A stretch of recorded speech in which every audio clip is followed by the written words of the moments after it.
Welcome back to Wonder Dream Podcast. Obviously, as I stated, episode 2 to 5 will be based around Euro 2020 and it will mainly be football related. When I say football related, I probably mean going into maybe like a little bit of transfers and everything else. Mainly Leicester, because there's a few deals which have come to light, which I want to kind of discuss to see what we're there. But to start off with, anyway, we're going to go through the groups. And obviously, the first game week 1, the first games have all been played in each group. The second ones are now currently playing. So we'll see how that's all doing, and then I'm going to come up with my own predictions and see what's going to happen, who's going to reach knockout stages, quarter final, semi final, final, who's going to win it, who's going to be the best players, and then we'll basically go from there. So we'll kick it off with Group A to start off with. We'll go in chronological order. We'll start off with Group A. Obviously, Group A is Italy, Wales, Switzerland, and obviously Turkey. Currently, they've all played the first 2 games. Have all been played in Group A. Italy stand top, both games win 6 points. Wales second, 1-1, drawn 1, and then Switzerland have lost 1, drawn 1. They sit on 1, and then Turkey sit both losses, which I'm a bit. It's a bit. I thought Turkey might have at least got 1, maybe over like Wales. Is it Wales they played? I can't remember now. Soyuncu, Kaglos Soyuncu, obviously Leicester lad. He's been having a bit of a blinder those 2 games after I met him. He's not been playing as the potential which he normally does for us, because normally for us he's normally world class, is Soyuncu. But like I said, of late he hasn't really been playing that well, especially in these 2 games in the Euro. It seems like he's like lacking confidence a little bit, but he was injured for a while as well, and since he came back from that injury, it just hasn't been the same player. Well, the same can be said about Jamie Vardy, to be honest, since he had that injury and then he had the operation. He hasn't been the same since that operation either. That seems to have knocked him back, and then obviously Kelechi Iheanacho stepped up and scored. He's just been absolutely world class at the back end of the season. And obviously he stepped up in Vardy's replacement. So if that didn't happen, I don't know if we would have got top 4 again, but obviously we did blow top 4 again, which I'm hoping this season coming up we can actually get top 4. Well, I'll dive into that after I've once to go into the groups. I'll talk a bit about the Premier League and what I think is going to happen there, and we'll do a little prediction thing on the table. And I'll say who I think is going to go down, and I'll do the same with the Championship as well. So I'll say who, because there's a few teams in the Championship which I'd like to see in the Premier League after next season. So this season coming up, there's a few that I'd like to see get promoted. I'll go off all that anyway once we're going through that. But obviously, as I said about Group A, obviously Italy first, Wales. Obviously, there's one game left and there's 3 in there normally. So there's 1 game left for Group A. Italy, I think it's 100%. It's going to be Italy and Wales that go through. Does third place go through as well? I can't remember now. Is it the third place going to some, and then it's only 4th place that don't get anything? It's either that. So if it is that, then it's going to be Turkey's going to be. Then again, you don't know this last game. It could be Turkey go up and Switzerland go down. So you can't really rule anything out.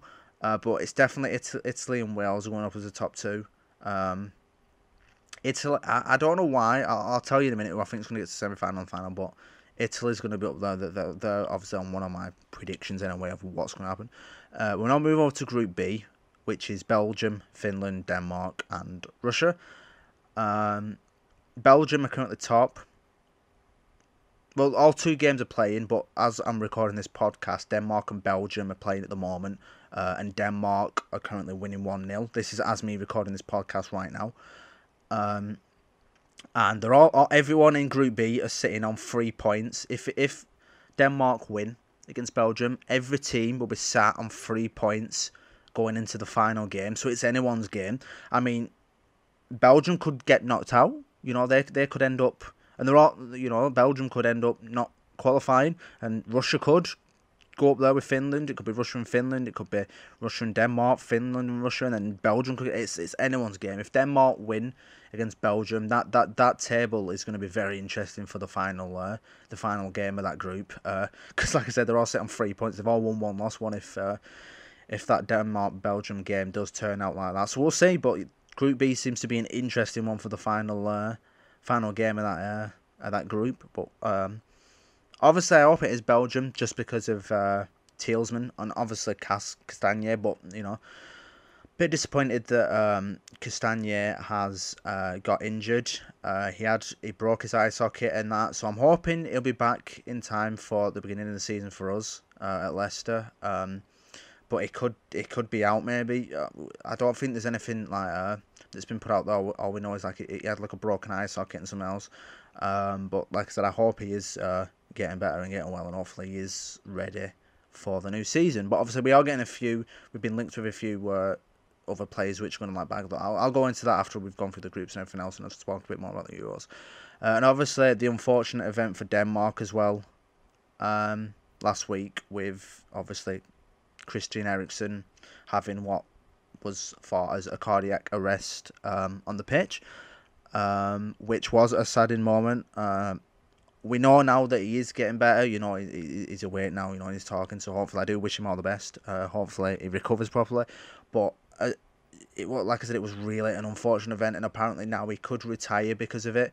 And it's just been reported today that he has to have a heart monitor or something attached to him now, which is indicating that he's probably going to have to retire because of this situation, which is a shame, really, because, you know, he's only 29. You know, he could easily play for at least another 5 years. He's in his peak now, Christian Eriksen, because obviously 29. He's been playing some really good football, obviously, with Inter Milan. And obviously, it was really decent for Denmark, but obviously that injury, yeah, it's looking like it could be a career-ending retirement injury, that because it happened for that player for Bolton back in 2012. Can't remember what it was called now, Mumbai or something. I can't remember what it was called back in 2012. He had a similar situation to Eriksen, and then obviously he had to retire because of it. This is pretty much a similar situation, and obviously it's looking like Christian Eriksen might have to retire because of it, which, like I said, it's a shame, really, because I do rate him as a player. I think he's a really wonderful player. And that time when he was linked with him at Leicester, I wouldn't have minded him, you know, coming to Leicester. I think was it last summer? Might have been summer before, where we'd been linked with Christian Eriksen, and apparently we were going to make a loan bid for him. But obviously it fell through because apparently his wages were too demanding, so we just didn't go for it. And then we went for I can't remember what we went for. Who did we buy last summer? There was someone with, I don't think there was it? I can't remember now, but there was someone else we were supposed to link to after Eriksen. We didn't get them either. So it fell through. But yeah, like I said, obviously we know that Christian Eriksen's recovering. So, you know, I wish him all the best. Obviously he recovers properly, which obviously, you know, I hope Denmark do qualify now because of that, to, you know, show the support and that for Eriksen. So I am rooting for Denmark to qualify. Hopefully they do. Like I said, that the Group B is going to be, you know, they're all on 3 points if Denmark do beat Belgium. So it's one of those groups that I'll be watching very closely. Like I said, I really do hope Denmark do go through now because of, you know, the Eriksen situation, and, you know, they basically do it for him, basically. Obviously, I'm hoping it gives them a boost to, you know, show this, you know, to show that. But we'll see what happens. But like I said, Group B seems to be one of those groups which is going to be a very interesting group for the final game week. We'll now move to Group C, which is Netherlands, Australia, Ukraine, and the unfortunate North Macedonia. The unfortunate team that is always there but can seem to never win, and they always get slapped like 5, 6, 7, 8, 9-0. They always get slapped silly. So obviously, Ukraine and North Macedonia both played 2 games, and Netherlands and Australia played 1. They're playing later on tonight. At the moment, Netherlands are first, Australia second, Ukraine and North Macedonia are third and fourth. Netherlands and Australia are definitely going to qualify from this team. There's no doubt about it. There's no way Ukraine or North Macedonia are going. And obviously, like I said, I think it's definitely 3 teams it goes through, is it? It's not 2. I think it is 3. I can't remember now, because obviously the groups which it shows on the group section, it shows blue for first and second, and then orange or yellow for third. So I don't know I can't remember how it works now. I should already know by now, but I don't. But yeah, obviously Group C, it's definitely going to be Netherlands and Australia that finish first and second. I could be wrong, because obviously Ukraine are on 3 points, but they've played 2. So obviously, you know, you never know. Ukraine could take that second spot away from Australia. North Macedonia definitely 100% will not take that spot. But like I said, we'll see what happens with that. But other than that, yeah, it's going to be Netherlands and Australia more than likely for that one. And then we'll move on to Group D, which consists of Czech Republic, England, Croatia, and Scotland. Obviously here, it's England are 100% gonna qualify for the knockout stages and that. There's no doubt about it. There's no way. If England do not qualify and they end fourth, then that won't just be an embarrassment to the country that, Gareth Southgate's sacking. But I don't know why. I've got a feeling Southgate's either going to get sacked or he's going to leave after the Euros. I don't know. It's just one of those things. But personally, myself, I don't really support England through the Euros. I always have supported France. I know that's sounding a bit weird. Like, well, you live in England, you're English, and you don't support England. Yes, I do not support the England national team. I support France. So I am rooting for France to win the Euros. But then again, I want Germany. We'll go through that in a minute because Germany are doing pretty poor at the moment. But I want Germany to win just because of my sweepstake. Because with a couple of my mates with the sweepstake, I've got Germany. So I want Germany to win, but then I want France to win because obviously I support France at national level. So I want France to win because obviously I support them, but then I want Germany to win just because of my sweepstake. So I'm like conflicted, and then it's like, oh, it's like 50. It's like, no, well, if Germany win, I get my sweepstake, but then I want France to win because I support France, and it's like, shit. So yeah, we're Group D. Obviously, like I said, England are definitely gonna go through. And then it's a toss up because Czech Republic they've all played one game. Czech Republic are currently first, England second, Croatia third, Scotland fourth. I don't think Scotland are going to finish last. I think. I don't know. I've got a feeling that it's going to be England first, Croatia second. I don't know why, and then Czech third, and Scotland fourth, maybe. But yeah, that group's a bit iffy as well at the moment. It's definitely going to be England, but I don't know if it's going to be Czech or Croatia that finish second. It's probably going to be Czech Republic, but it just depends on how the other results, with Scotland basically pan out. But like I said, that's another group that's going to be an interesting one for final game. They've all played one. We'll now move on to Group E, which consists of Slovakia, Spain, Sweden, and Poland. Currently, Slovakia, they've all played one game as well. They haven't played the second games yet. Currently, Slovakia first, Spain are second, Sweden are third, Poland are fourth.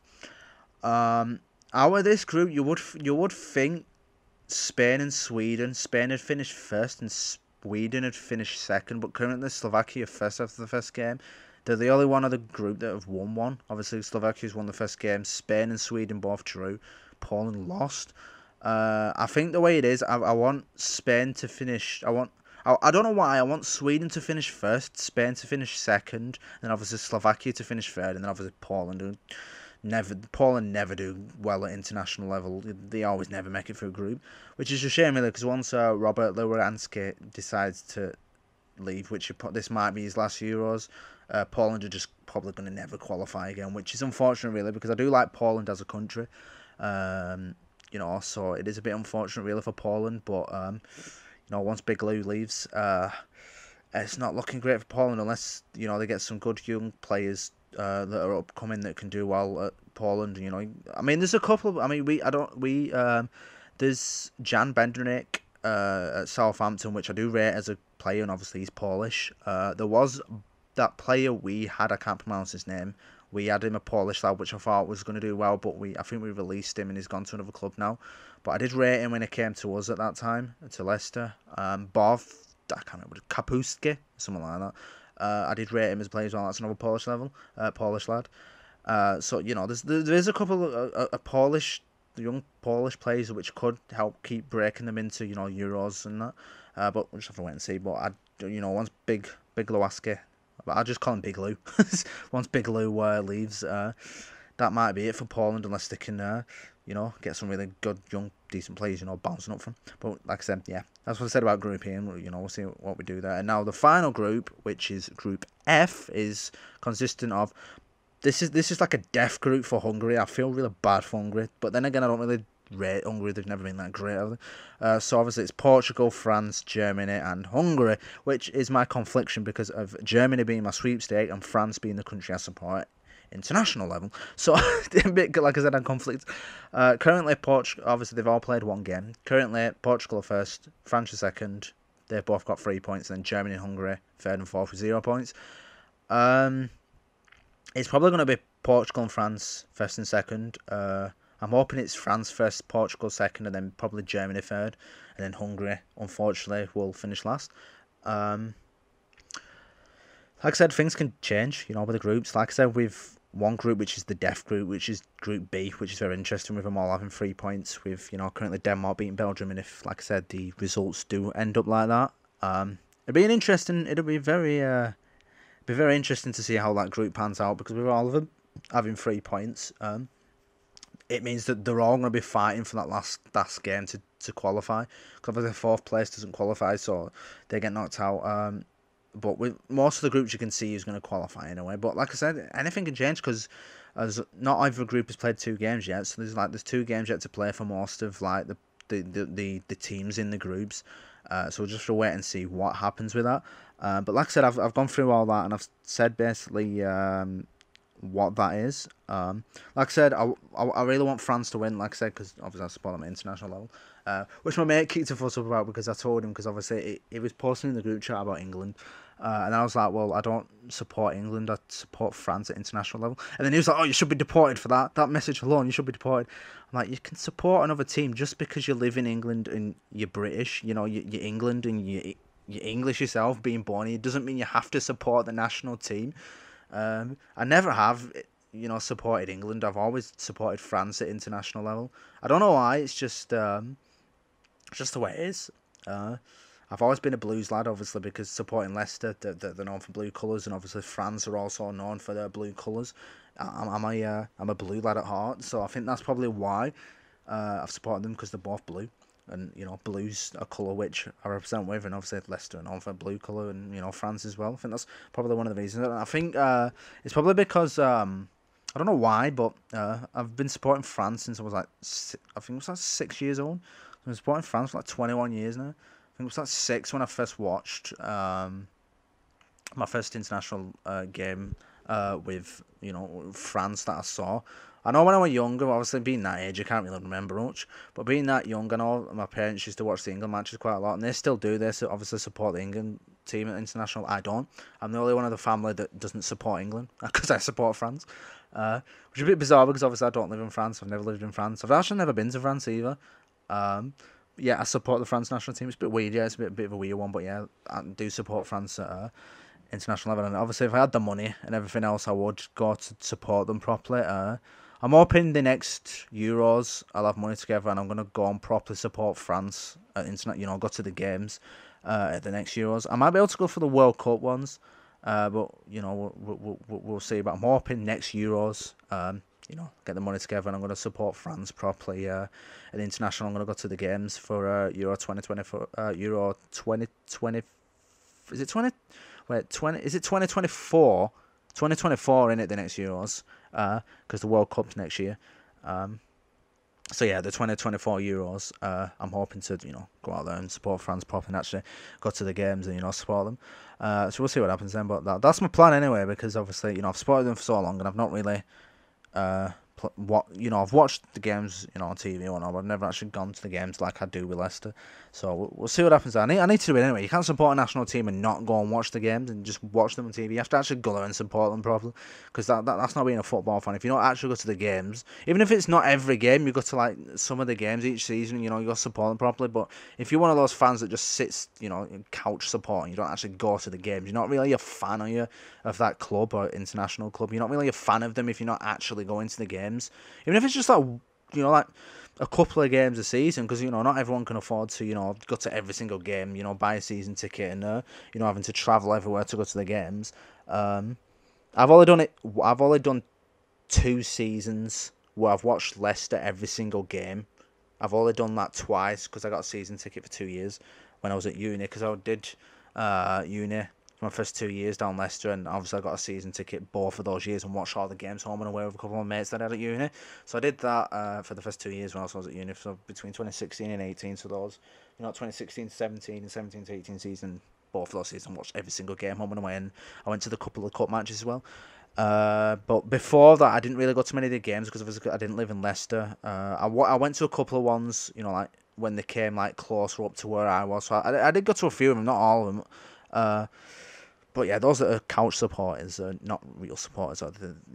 If you're supporting a team, you have to go to the matches and support them properly. You can't just say, "Oh, I'm a fan of this club, but I've never been to a game." Well, you're not a fan of the club then, are you? You don't support the club if you're not going to the games and supporting them properly. But I have all these tops.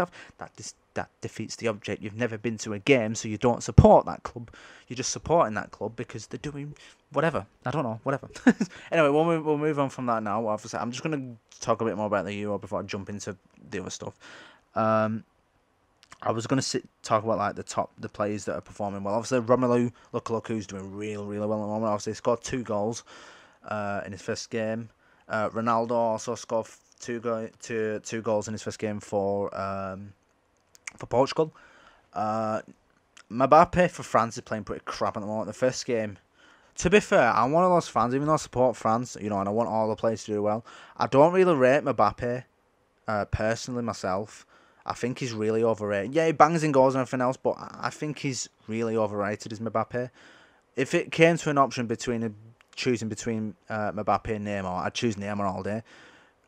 Just because, even though Neymar's Brazil, but I'd choose Neymar over Mbappe anyway. If it came to the conclusion when you had to choose between those two, I'd choose Neymar anyway. Even though Mbappe is French, and I should be supporting every player in the French national team, I don't personally. I like him as a player. Don't get me wrong. I like Mbappe as a player. It's just the fact I think he's really overrated. He's a really overrated player. Don't get me wrong. He is world class. He's a world class striker, but I just think he's overrated. People are like making him out better than what. Because there's other players which I could name that are in like other leagues that I think are performing better. Holland, being one of them for Dortmund. Obviously, Big Lou for over in Germany as well. I think Big Lou and Holland are better than Mbappe. Harry Kane's obviously better than Mbappe. I think Jamie Vardy over the last couple of seasons, because obviously Premier League's a better league than what Mbappe's in the Paris League. Paris League is basically what they call it a farmers league, like they do with the Scottish League for Celtic and all that. So it's basically a farmers league. Well, they call the German league a farmers league as well, don't they? Because they think Premier League is the prestige league. Like every player wants to play, in the English Premier League. So it's like a prestigious league. So they think it's like the best league ever. The Spanish league used to be one of the best. The Spanish league is going really, really down now. Barcelona and Real Madrid have been playing absolutely horrendous these last 2 seasons. Real Madrid were doing really, really well before obviously Zidane quit. He left after his second stint. His first stint with Real Madrid was absolutely world class. He won Champions Leagues back to back. He won the league. He won the Spanish Cup. He was absolutely world class for those like 3 seasons. Was it 3 seasons he was there? He won was it 3 Champions Leagues back to back? Weren't it? Something like that. I think it was 3 Champions Leagues back to back. He was absolutely world class. Was Zidane for he turned average players that they had at Real Madrid, some of them into absolute world class players. And now Real Madrid have. Zidane came back again because they were doing terrible after he left, and Zidane came back again, and they've been playing bang on average, and they've just same with Barcelona as well. Because obviously Ronald Koeman's manager, Barcelona have been really underperforming. Put it this way, Barcelona's one of those clubs. Once Lionel Messi leaves Barcelona, they're going to start shooting. They're not going to be contending for winning the league every season again once Messi leaves. Once Messi's gone, I give Messi 3 more seasons tops, maybe potentially 2, and I see him either leaving. Well, to be fair, I don't even see him leaving. I don't think anyone can afford him. I see Messi just staying at one club, Barcelona, for his entire career. But like I said, once obviously he's not going to leave now. So I'll put it into this perspective. Once Messi retires in the next couple of years, Barcelona are just going to go woo down that table unless they can get all those younger players and other signings and bolster the quality. I really don't see Barcelona doing much. They're going to falter down that table, and they're not going to be as world class as what they were. Same that can probably be said about Real Madrid as well, because they're slacking a little bit. I think it's Atletico Madrid now. It's Atletico Madrid's time. With Diego Simeone's done some world class stuff with Atletico over the years, and I think it's Atletico Madrid's time now to constantly take that first spot and win the cups. I think it is Atletico Madrid's era now to take over from Real Madrid and Barcelona. I think the time's come now. I think the Messi era, the Messi era and all that of Barcelona. The Madrid era, with Ronaldo and all that. I think that time's gone now. And it's like a new era for Atletico Madrid, and they're gonna constantly be contending for everything, Because I reckon Diego Simeone is an absolute world class manager. He's above and beyond, the stuff he's done with Atletico Madrid. He's an absolute top class manager. Is Diego Simeone. Like I said, yeah, I think it's now the era of Atletico Madrid. I think he's just gonna he's gonna contend for everything. I can see Atletico Madrid winning the Champions League in a couple of years. I know some people might be laughing at me about that, but I reckon Atletico Madrid might. They're gonna push for the Champions League final in a couple of years, and I reckon they're gonna win it. But we'll see what happens. Could be wrong. But yeah, let's just quickly jump back to the Euro 2020 stuff. I was talking about other stuff then. Like I said, it's going to be football. Like I said, these next 4 episodes are going to be football channels. It's not just going to be Euro. I'm going to be talking about other stuff because I might branch onto other stuff and talk about other stuff. I was talking a bit faster, so so what we're going to talk about now. I'll just go through what I think personally. I'll first talk about who I think is going to be the UEFA best player of the tournament. I really want it to be N'Golo Kante because I really want N'Golo Kante to win the Ballon d'Or. So if France do end up winning Euro 2020, that Ballon d'Or best go to N'Golo Kante because he's absolutely fucking world. I am so glad that Leicester had him for that one season when we won the league because N'Golo Kante he's above world class. He's one of the best midfielders in the world. He's just above and beyond a lot of these midfielders out there. And, Chelsea are just undermining him. He deserves a lot more than, even though they've won the Champions League now with Chelsea, so they are getting somewhere, But Chelsea are just undermining him. I think he's a lot bigger. It should be at a bigger club than Chelsea. People laugh at me like, "Well, Chelsea win the Champions League." I don't give a shit. Kante is too bad. Kante is just too good for any Premier League club. He's just, like I said, he's just world class. It should be, But then again, I'm saying that. What other clubs are bigger at the moment? Like I said, Chelsea won the Champions League, which is the biggest thing in the world. So, is it the club that's won the Champions League? You can't really say, well, it'd be better at Real Madrid. Well, Real Madrid and Barcelona, like I said, are playing pretty pathetic of late. So, but like I said, Kante is too big for any club. He's just, like I said, he's absolutely world class. So I'm hoping, like I said, the UEFA best player of the tournament does go to N'Golo Kante. If it doesn't, I wouldn't mind Sirico and Mobile getting it because the first 2 games of the group for Italy, Sirico, I've had him in my fantasy for the Euros, and Sirico Immobile has just been absolutely. He's a world class striker as well. The last couple of seasons he's been on top. He's been on top of his game. So if it doesn't go to N'Golo Kante, I wouldn't mind it going to Sirico Immobile. I really hope it doesn't go to Kane and Ronaldo. Even though, I don't know how the UEFA best player of the tournament works out. I don't know if it goes off goals and performances, whatnot. I don't know how they're working out. But I really hope to God it's not Ronaldo or Kane that get it. Kane, for one, doesn't deserve it. Oh my God, the game. Even though I didn't watch the game, because like I said, I don't support England at international level. I said I support France. Yeah, from what one of my mates just told me, Kane played absolutely shite against. Was it Croatia they played? He said that they played absolutely trash.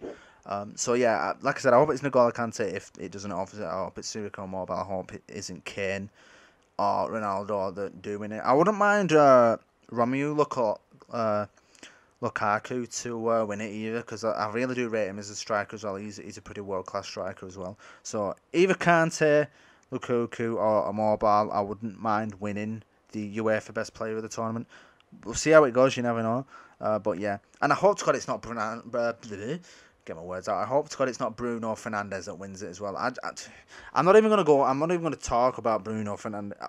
Is a really good midfielder, but again, I think he's overrated as well. I love all the United fans coming at me now, but Bruno Fernandes. I don't care. It's my opinion. People these days can have. That's going to be well loud. I do apologise for that, and I'm not going to edit that out because I'm just going to let it roll. So I do apologise. That was really loud. But yeah, I was saying, I don't care. People can have opinions and stuff nowadays. So if you don't like it, I don't care. I really don't care. But yeah, I hope, like I've said, who I hope it is, and I hope it is one of those 3: Kante, Lukaku, Immobile. Really hope it is one of those that win the UEFA Best Player of the tournament. Then again, I wouldn't mind Yuri Tielemans. I'm saying that because of Leicester play. But I don't think Tielemans will win it. I don't know how he's doing tonight for Belgium and Denmark, but like I said, Denmark are winning at the moment. It was pretty bang on average for the last game for Belgium. It didn't really do much. Obviously, I didn't watch the game, so I can't really comment on it. Obviously, other people might have picked up anything else if Tielemans did play any better or anything. But there's also reports that Tielemans could leave for Liverpool. Well, Liverpool best open their bank accounts because he is not going for anything. I would not. To be fair, Tielemans, I don't think he'll go for anything less than 80 million. I think they were looking at like 50 million. I think it was 50 million that Liverpool was looking at getting. It was like 50 million for Tielemans, that has been on top of his game for Leicester the last 2 seasons. He won us the FA Cup, and you're only going to offer 50 million for him. I'm like, that's just a laughable offer. If it is true that Liverpool did offer 50, that is just a laughable offer. He is not going for any less than 80 million. They want him, they have to pay 80 million upwards. That's what I personally think anyway. It's an absolute laughable. 50 million. We paid 32.5 million. We paid for him 50 million when he cost 30. Pulling all out with that. But then again, obviously, our owner Top knows what he's doing with business when it comes to buying and selling players. So Top will have best interest. I think Top will try and keep him. I hope he does stay. Because Top's Top's just the best manager. Top's just before obviously last owner passed away, obviously because of the unfortunate plane crash, and obviously Top taking over. Both of our owners, they're basically just the best owners in the world. You can't get any. Every club wants owners like our owners because they're just the best owners in the world. Obviously, they think about the fans properly. They're always there for the fans. They're always giving gifts out to fans and that. At every game, they always have fans at heart, and they always listen to fans' opinions as well when it comes to like transfers. And they're always they think more of fans than anything else. They put fans first, which clubs should do, because obviously it's the fans that make the clubs. Without the fans, they wouldn't be where they were. Even though obviously it is the players as well. Obviously the players are the ones that perform, and they perform at the level to get there or whatnot. But without fans, clubs can't really do much. And there's clubs out there that are just like undermining. They don't care about there's clubs out there that just think about money and nothing else. They just want to generate as much money as possible, and then basically they sell the club after that. To be fair, I still see Top being our owner in the next 20 years. I don't see Top leaving for a long time. He will not sell because Leicester's too good to his heart, because of his his father had all his ambitions and all that for Leicester. I don't see Top leaving for quite a while. He will not sell for a while because he'll have all these long plans. And obviously we're opening the new training facility and that. He's got a lot of plans. Like Top is not leaving for, and he's only in his 30s. Is he in his 30s? He's young as well, so taking over from his dad's business and that, big step up. Like I said, Top ain't leaving for a long time. I hope he's still our owner in the next 20 years. I hope he stays until obviously at one point an owner has to sell, because you can only take a club so far. But I think with Top, he's doing stuff in stages, which clubs owners should do. He's taking it step by step. We started off with with his father had all his ambitions for Leicester. Obviously, he won the Premier League, and they wanted to get into the Champions League. They wanted to do all this other stuff. And obviously, Top's carrying on that legacy. And then I think he's now after winning the FA Cup, he wants to push now. Next season he wants he's going to want Champions League football, and then he's want to try and get. I really hope, I don't know why, I want us to win the Europa League next season. Because the players deserve it. With how well they've been playing. And Top deserves it. Because he's pumped all this money in. He knows what he's doing. And with transfers we're being linked at the moment, I think he's trying to bolster the squad. So we can compete properly in Europa. Because obviously last season was quite daunting. Because we didn't have the play. With the injury setbacks, we didn't have enough players. To bolster. Basically, what we need is to bolster the squad for Europa League. And then obviously we desperately need to bolster the squad for Champions League if we're getting qualifying next season. You need to bring in.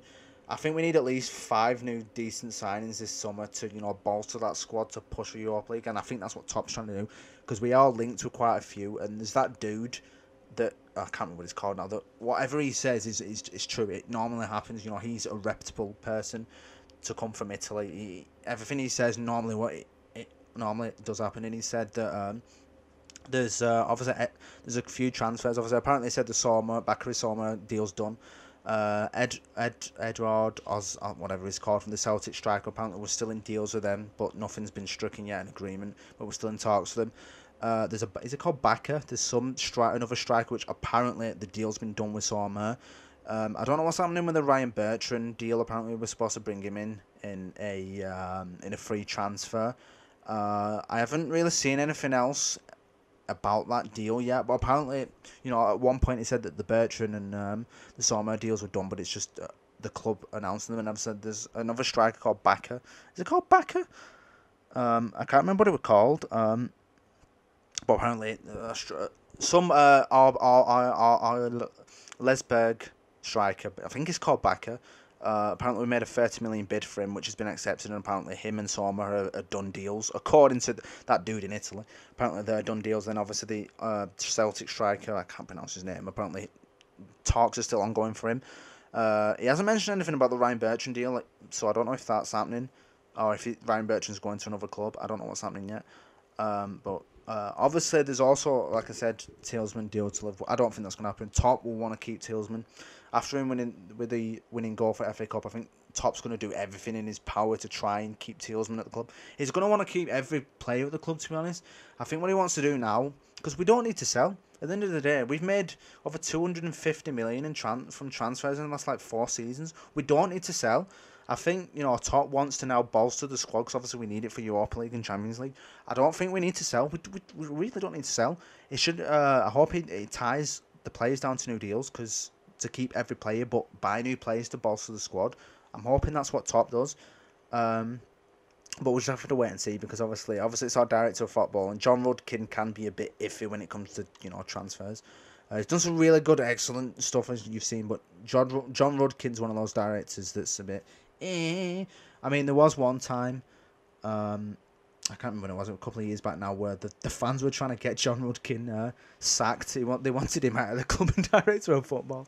I was like, well, why would you want that? He's brought in some, as a director of football, scouting stuff and that. He's done a pretty good job. Yeah, he's brought in a couple of shit deals like Slimani, can't remember his name now. I can't remember his name now, but Slimani. There's a couple of deals there that he's done that have been pretty crap, but. That's I think Slimani was a player which Claudio Ranieri wanted anyway. I don't think. I think it was Ranieri the one. I can't. To be fair, we're actually reading up properly and stuff. I just see what's up, and I just give it a glance and whatnot. But yeah, it was pretty funny that. But obviously, there's rumours of James Maddison. Also, apparently James Maddison's being valued and eyed by Arsenal and Chelsea. I'm hoping not. But then again, James Maddison's one of them where 1 minute he can play world class, and then he can play bang on average some games, which he has been doing this season. 1 minute he's been playing some world class games, but the last few games and the last last month or two of the season, Maddison was pretty bang on average. He wasn't producing as much, which he was doing in the first half and the middle of the season, where he was absolutely world class. He was banging in assists. He was getting the fantasy points. He slipped up at the back end of the season, which a lot of our players did. I think Kelechi and Nacho was the only one that actually properly stepped up at the back end of the season. The rest of the play, like I said, Vardy, he's serious. His confidence was I think it was the injury that he had, and then he obviously, was it a groin injury or something, and then he had a surgery. And then he's barely. He's been getting the assists. He has been helping in that, so you can't knock him because he has been getting assists to help Ian Atcho all those goals. So you can't say he's been playing shit because he hasn't. It's just been unfortunate. So he's had goals set up where he could have got goals in, and that, but he's just been really unfortunate not to get them in. Which also with Vardy as well, he's just become co-owners of Rochester Rhinos as well. So he's just become can't get my words out now. He's become co-owner of Rochester Rhinos. So I wish him luck there. Hopefully that all pans out for Vardy. But with him becoming a co-owner of Rochester Rhinos, which is giving the indication he might potentially leave Leicester next season. I hope he doesn't, but obviously juggling playing football and becoming a co-owner of a football club as well.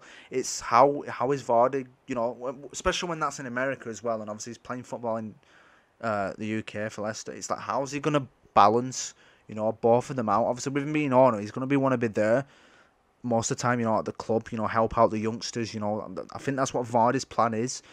He wants to be there with the youngsters, help bring the youngsters up, be an owner. But how can he do that and play for Leicester, at the city? He's going to be obviously they don't. I don't think he's planning on taking over properly until like ending it. I don't know if it's like immediate. But I haven't read up on it. I just saw it on Sky Sports and that. But I think Vardy's, I think he's going to leave. It's either that or he'll stay at Leicester, but he won't be regular. He'll be like a backup player.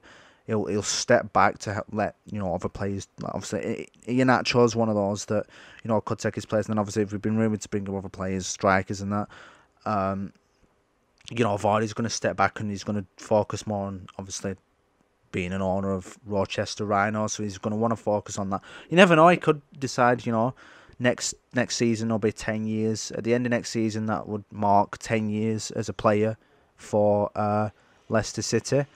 So he could decide after that then to leave Leicester City, and then he maybe go over to focus on Rochester Rhinos, become an owner, but then he might also become a player for them as well.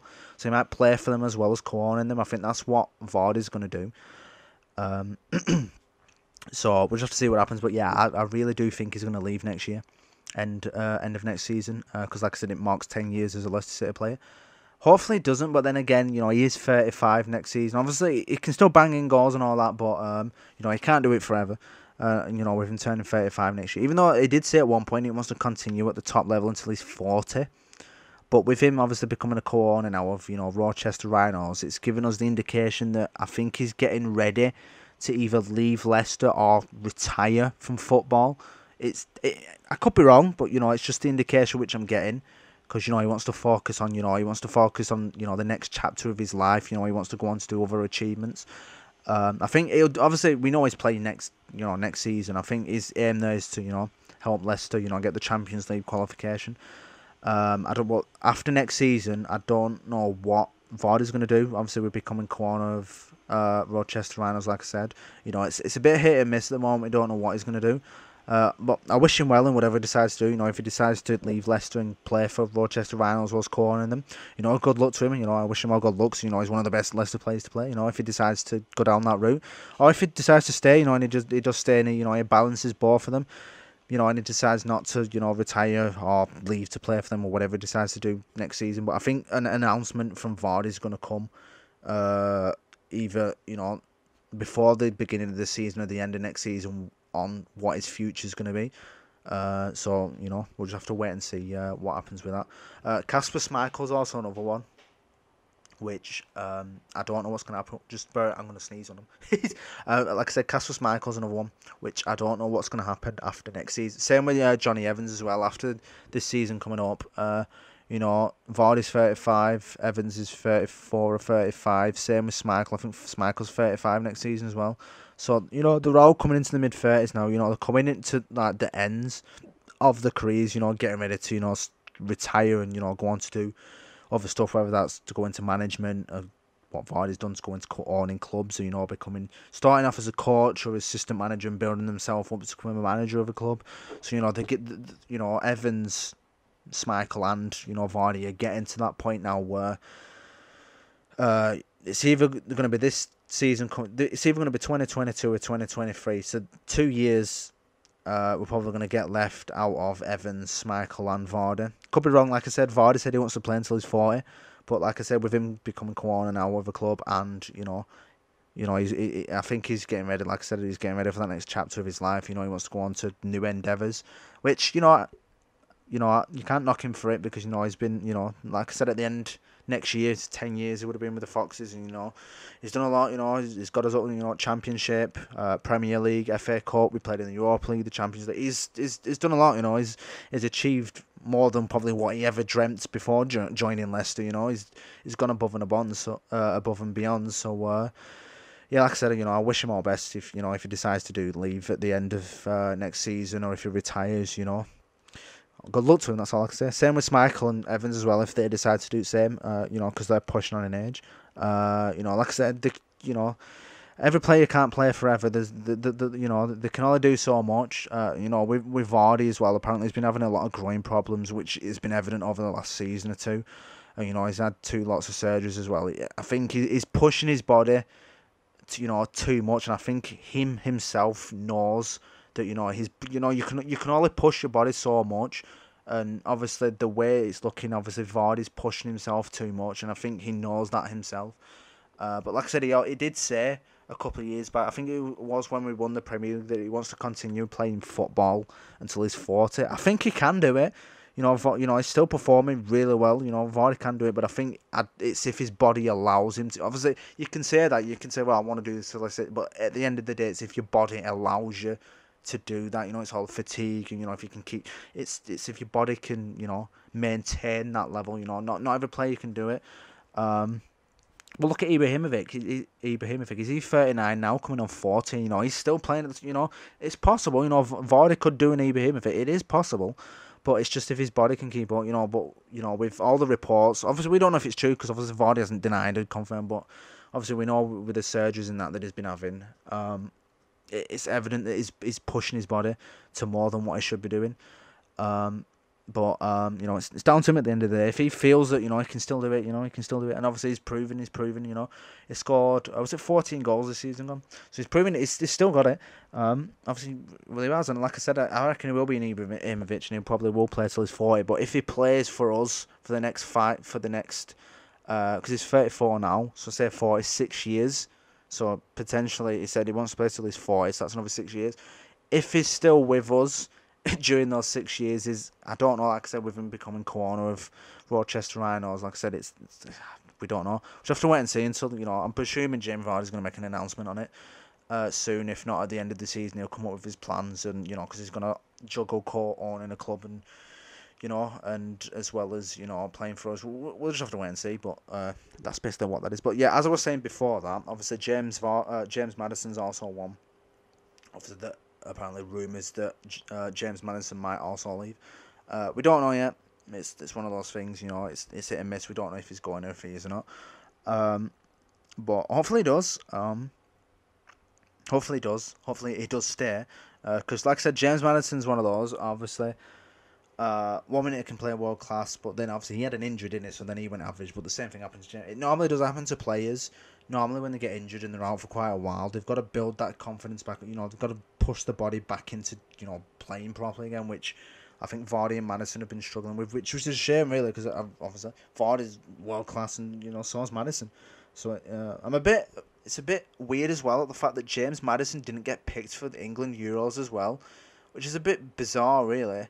And they put that Jude Bellingham in. Is it called Jude Bellingham, that's 17 for Dortmund? Like, you put him in there over James Maddison. I'm like, you having a laugh? Yeah, some of Gareth Southgate's... like I said, I don't support the... obviously, I do like watch and whatnot now and then if my parents or something have their games on.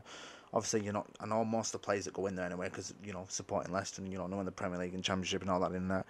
But the fact that James Maddison didn't make the cut is...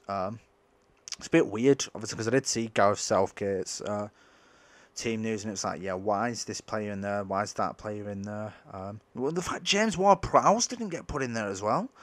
It's really, really surprising. Some players that should have been in there. And obviously, if James Justin wasn't injured as well, James Justin should have made that Euro Cup 100%. Because James Justin is absolute work. Same with Wesley Fofana. Fofana and Justin at the back. Once Justin's back properly and fit, Fofana's back properly, and he's getting, oh my God, Justin and Fofana are a deadly defensive duo when they're on top of their game. And then once you've got Sanku there at the back as well, and then Evans there, oh my God, they're a deadly defence.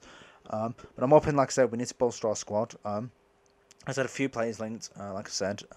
All we need to do now, really, is basically bolster that squad, push it upwards, and we should be fine to break top 4 next season. Like I said, top 4 is going to be... obviously, it's going to be Man City and Liverpool in the top 4. I don't know who's going to win the Premier League next season. Obviously, a lot of people are putting the money on Man City to retain yet again. Some people are reckoning Liverpool will win it again. I don't think Liverpool are 100% going to get top four because obviously with Van Dijk back and that, and they've just bought in that player, aren't they? Which is a pretty good defender. There's no doubt Liverpool are going to get top four, but winning the league, I don't think it's going to happen again. Just because obviously how fucking you can't when it comes to Man City, it's one of those, and if Man City don't slip up, they're winning the league. There's just no doubt about it. And obviously Chelsea are going to be major contenders to win it. So it's either going to be Man City that retain it again, or potentially Chelsea. So it's either going to be Chelsea and Man City, which I reckon are going to win the Premier League. I reckon Liverpool's going to finish second. 100% Liverpool will finish. I think what it's going to be, it's either going to be Man City and Chelsea either win the league.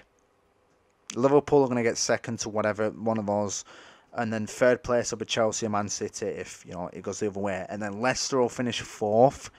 Man United will finish fifth, and I reckon Tottenham will finish sixth, and then 7th onwards. Without looking at the table, I can't really go through it. That's just the top 6. It's going to be Chelsea, Man City that either win. Liverpool are definitely going to finish second, and I reckon it's all going to be by a few points. Liverpool miss out the league, like it was with Brendan Rodgers when he finished second with Liverpool. It's going to be a similar situation, I reckon. And then obviously third place is going to be either Man City or Chelsea, depending on if one of those win it, and then Liverpool being second, and then hopefully Leicester will finish fourth, and then obviously Man United's going to obviously finish fifth. If not, it's probably going to be Man United fourth, getting us fifth again. If we blow it again, I'm hoping not. Obviously, third time's the charm. Obviously, we slipped that off Man United, and obviously, if it does go that way, then yeah, Man United are going to finish fifth with Tottenham in sixth. As for Arsenal, I don't know where they're going to finish it. Realistically, if you look at the table, Arsenal aren't going to finish above 7th. And then if other teams perform well, like West Ham and that again, Arsenal are going to be bottom 10. if it's just depending on how other teams, and how transfers go, and everything else, it's going to be definitely going to be hard for Arsenal to. Arsenal are not going to break into the top 6.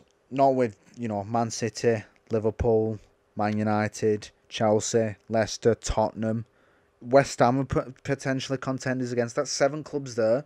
There's no way Arsenal are going to break top 6. There's no chance.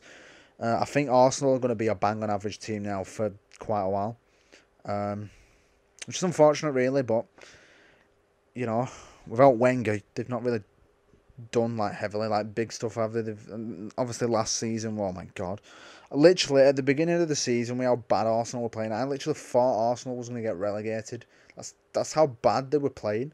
But then obviously they pulled it together. At the end of the season, you've got to give them credit to that. But yeah, I really did think Arsenal were going to go down last season with how poor they were playing. But it's just, it is what it is, isn't it? But yeah, obviously, I've said what I said about the Premier League. As for transfers, especially Liverpool-wise, I don't know why. It probably isn't going to leave Liverpool, but I don't know why. I see basically Salah leaving Liverpool. I don't think it's going to happen because they need a lot of money. With COVID, a lot of clubs have been hit hard by COVID. It's impacted them, so they can't be splashing hundreds and hundreds of millions like they have been doing in the previous season. Some clubs can, but it's just COVID's impacted a lot, so they can't splash out as much as what they used to be able to. They'd have to sell to buy basically some clubs at the moment because of how COVID's impacted them. But yeah, like I said, that's basically what it is. What my thoughts are. I did say, let's say about the Championship. Because I said there was a few. I did say earlier, didn't I, that a few teams in the Championship that I hope that do go up, because I do like how they play. I'm just going to bring the table up now, so I can't remember from the top of my head. There is one club, but I hope Bristol City do well. That's only because of Nigel Pearson. I hope they do get into the playoffs. That's only because Nigel Pearson, obviously, with Leicester and that. So I'm hoping Bristol break into. Hoping Bristol City break into the playoffs. I don't know why. I want Blackpool as well. Because Blackpool, when they were up in the Premier League last week in Holloway, they didn't really do much because they didn't spend money. And then Ian Holloway is just I don't want to say a bad manager, but is a bang on average manager. And I reckon, Blackpool could have stayed up if they actually gave him funds properly. But now the oysters are gone now, so Blackpool have a chance to actually get up into the Premier League properly, not get fucked about. So Bristol and Blackpool are two which I'm hoping get into the playoffs. If they go up, I don't know, but Bristol and Blackpool are two which I hope do get there. Fulham's going to be one that Fulham might go straight back up again.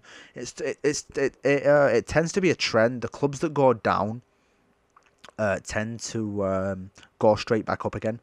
So not all the time, but some of them do. Like look at last season too, Watford and Thingamajig went up. Watford and Norwich that went down the season before they came. So it is become a trend that the ones, because obviously they've got the players for the Premier League, they've been in there, so that's why they go straight back up. And obviously parachute money as well. I think some clubs do it deliberately for the parachute payouts. Burnley did it one time as well. They did it twice, 2 relegations, then back up again. Something, didn't they? So Burnley did it as well. But yeah, like I said, Fulham's going to be one that's probably going to go straight back up again.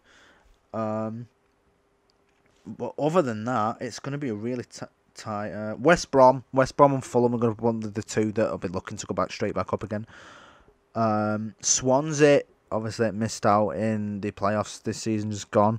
So obviously Swansea, West Brom, Fulham, Blackpool, Bristol.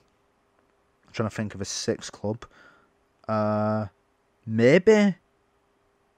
I don't know why. I don't know if Sheffield's going to get up there again. They could do. Sheffield could break in. So there's 6 clubs for top 6. But then, I don't know why, but I've got a feeling Reading are going to pull some off this coming season. I know that sounds a bit weird. Reading, of all places. Reading, however they pronounce it. But yeah, Reading. I don't know why they feel like one of the underdogs this coming season. I don't know why. I've just got a feeling Reading's going to do. They're probably not going to do anything. They'll probably finish like mid-table. But I've just got a feeling Reading are going to do something. They're going to pull some like magnificent thing out. I don't know why. I've just got that feeling. The same can be said for Hull, to be honest. But then again, I don't think Hull are going to shoot up. I could be wrong. I don't think Hull are going to go up to the Premier League, to be honest. But yeah, as I said, it's going to the ones which I hope get in the top 6 and get somewhere like near there. It's Blackpool, Bristol, Fulham, Sheffield United, Swansea, West Brom. I don't know why. I don't know if Stoke won't do anything. Queen's Park Rangers definitely won't do anything. Peterborough won't. Nottingham Forest won't. Because same with Derby. Nottingham and Derby nearly went down. Millwall 100% will finish bottom half. Luton the same, because they don't have the quality to break into the playoffs for the Championship. Never mind the Premier League. Coventry and Cardiff's one of those that they're always like nearly close to getting playoffs, but they don't. And then when they do, they always lose in the semis. Bournemouth as well. Then I forgot about Bournemouth. Bournemouth might go back up this coming season as well. I forgot about Bournemouth. So yeah, Bournemouth. There's like 8 clubs there that I've said that that could be contending to go up.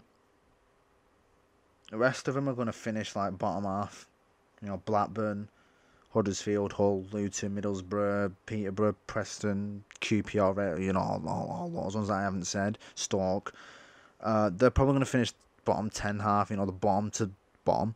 I don't think they're going to break into the clubs which I did say. They're just my predictions though. They could be completely wrong. They might not. Could put a punt in. Put a bet in. No, I won't do. But yeah, they're the clubs which I think that is going to perform well. Which I personally hope do happen. But we'll just have to wait and see of this upcoming season. Hopefully I'm not, but obviously I didn't mention about Euro 2020 as well. There's a couple of last bits which I want to say before I end this podcast. I forgot about who'd be the top goal scorer. I said the best performing player in that, but I didn't go like the top best goalkeeper. So here's your predictions from yours truly. Top goal scorer. How it's looking at the moment, it's going to be either Immobile, Ronaldo, or Lukaku that's going to get top. Kane could. I really hope it's not Kane, because I know it sounds bad, but I'm sick of hearing Kane this, Kane that, or Kane's this. there's other players beside Kane. It's always Tottenham fans that do it as well.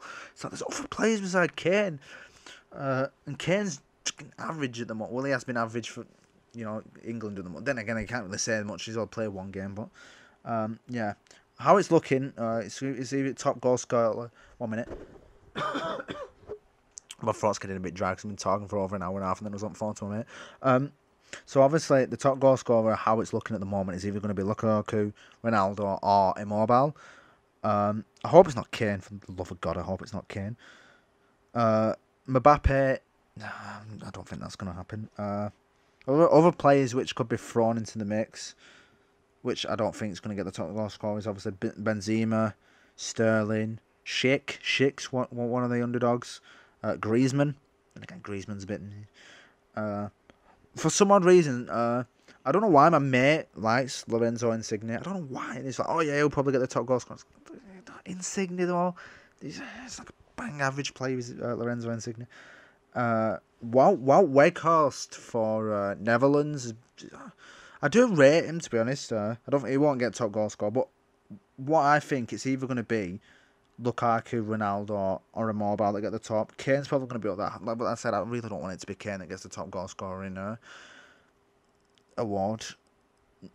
Not just because I don't like him, it's just because I'm just sick of hearing Kane this, Kane that, Kane. It's like, yeah, we know he's a world-class player, but there's other players out there. You don't have to just, there's other players out there that deserve to be recognised a lot more than what Kane does. Don't get me wrong, like I said, Kane's world-class, and I hope he does get out of Tottenham, because Kane does deserve to win trophies. Because like I said, Kane is a world-class player. I hope he does get that transfer away from Tottenham, because, how he is, he deserves to win trophies, and Tottenham aren't winning trophies. So I hope Kane does get out and he gets somewhere where he does, win trophies, because, he does deserve to win trophies. With him being 28 now, is he 28? He's coming to prime years, and, he needs to be getting trophies under his belt, because he should have had many trophies by now. But he said Tottenham. You mean, it's Tottenham. The last cup they won was the 2008 cup, what was the English League Cup back then, but it's the Capital One Cup now. That's the last cup they won. And, they were close to winning the Champions League, but blew it. They flew. So, yeah, like I said, I hope Kane does go, because, he deserves that. He does deserve, to be winning trophies. But it's if Tottenham let him leave. But he has basically said he does want to leave, but I don't think Tottenham will let him. They'll demand too much of a transfer fee from that no one can afford, and especially with COVID impacting clubs as well. I hope they don't be the Tottenham owners don't be absolute tosspots like that. I hope they do let Kane leave, because obviously he wants to leave because he wants to win trophies. He said that, but like I said, he's not going to win anything. If he's continued staying at Tottenham, he's going to end his career with no trophies. And yes, I know Tottenham won the Hardy Cup, but the Hardy Cup doesn't count as a cup.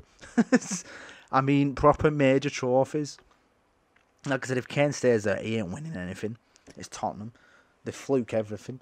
But yeah, like I said, with that, like I said, I do rate him, but I'm just sick of hearing Kane this, Kane that. When there's other players out there which I do rate a lot better. But we'll leave that one there. Top goalkeeper. Who do I think is going to be the top goalkeeper of Euro 2020?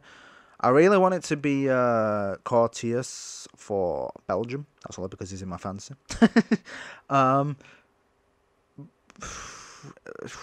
Top best goalkeeper is going to be one of those. For me personally, which I think would be the best, it's whoever's going to win the Euro, really.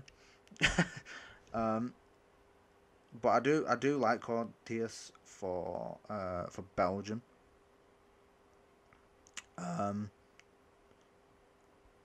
Kasper Schmeichel would have been one, but obviously it's Denmark, and unfortunately, Denmark have had a very few unfortunate events this current Euro, which is quite upsetting. But that's why I really want That's why I said before I really want Denmark to qualify, because of everything they've gone through, well, everything Schmeichel's gone through in the last couple of years. He's had three a couple of his close mates die. He's had to witness a lot of his teammates, suffer quite a lot of stuff. So Schmeichel's been through a lot. But then again, if because this is only because I support the French team. Obviously, Hugo Lloris, just because I support France, but there is other French goalkeepers which we have which could have been up there to played like. You've got Mike Manigan. Is he called Benjamin Lecomete? Is that how you pronounce it? I could be wrong. I do apologise if I've said his name wrong. And there's also Alphonse Areola, that's a good goalkeeper. And then obviously we do have Benoit Costil. Is this Steve Mandanda? Is Steve Mandanda? I think he's in his late 30s now. Steve Mandanda, is he still in the national team? I could be wrong. But obviously Hugo Lloris is number one anyway. But I do like. But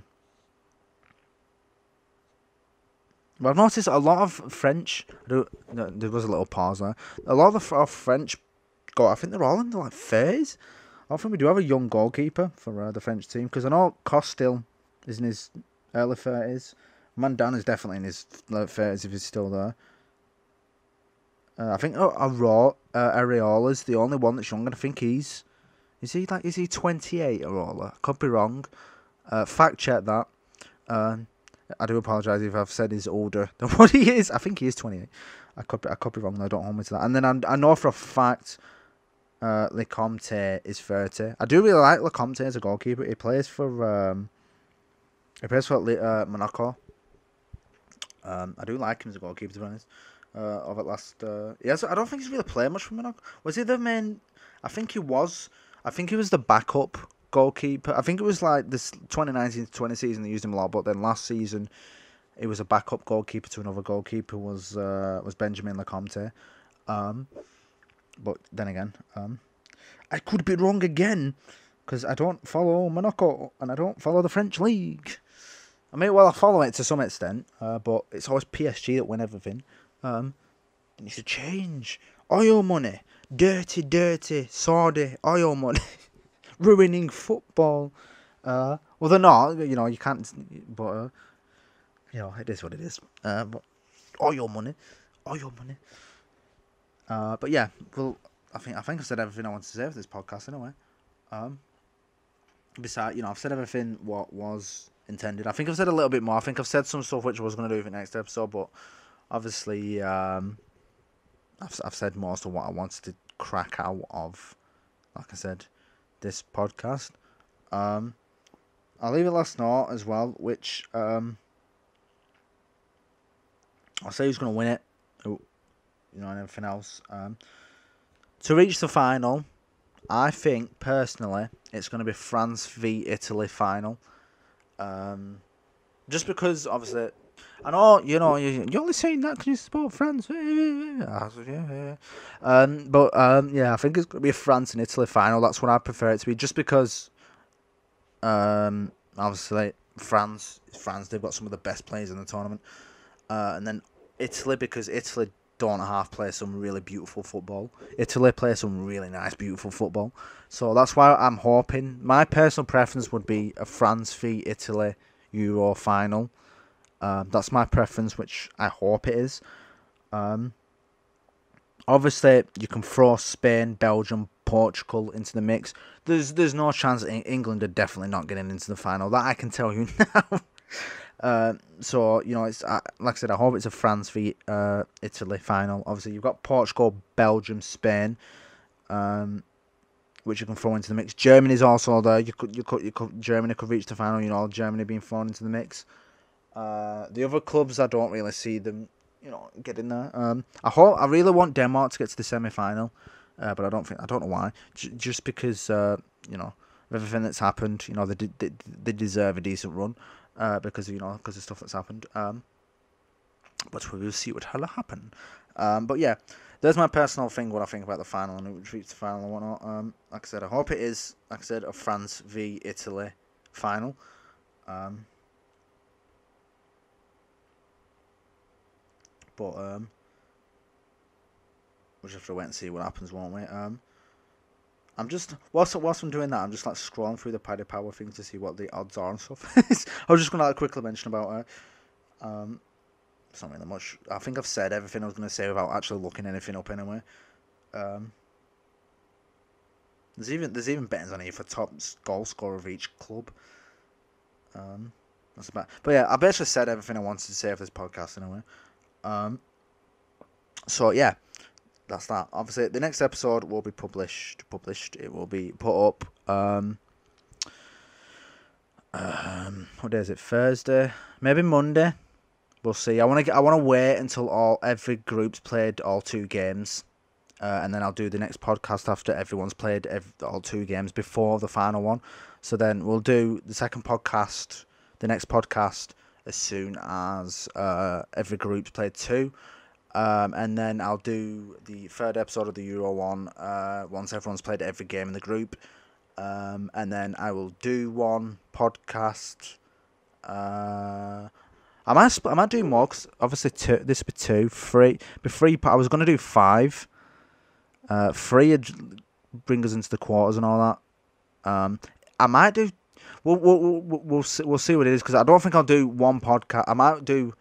Obviously, the next one will be for once everyone's played 2, and then once they've played all the groups. So that'll bring it to.